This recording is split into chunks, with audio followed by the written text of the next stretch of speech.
Meron pong bagong plano si Mayor Alfredo Lim. Ipagbawal ang pag-angkas sa mga motorsiklo sa lungsod ng Maynila at ngayon pa lang marami na po ang umaalma.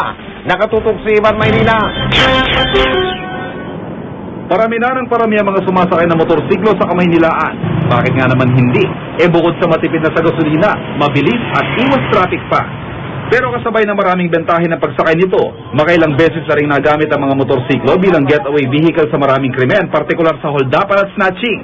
Kaya naman si Manila Mayor Alfredo Lim, iminumungkahi sa Konseho ng Maynila na ipagbawal ang magkaangkas sa motorsiklo sa lungsod. Kasi karamihan ng gumagawa ng mga krimen involving the use of motorcycles, may kaangkas. Ang Manila Police District agad sumang-ayon sa mungkahi ni Lim.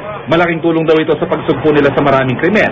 Pero aminado rin silang marami ring madadamay sa mga nakaasa sa mga motorsiklo sa kanilang pang-araw-araw na transportasyon. Siguro yung case-to-case basis din, yung magkaangkas.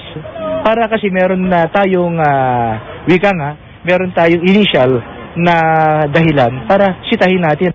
Pero kahit mungkahi pa lang, agad namang kinontra ng mga nagmumotor ang anilay panibagong diskriminasyon laban sa kanila. Hindi naman po lahat ng mga snatcher, napipili naman. Siguro, pag-aralan nila sa mga estilo ng mga nagmumotor.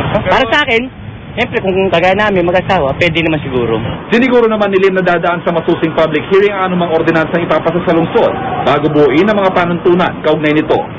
Ivan Merina, Nakatutok, 24 Oras.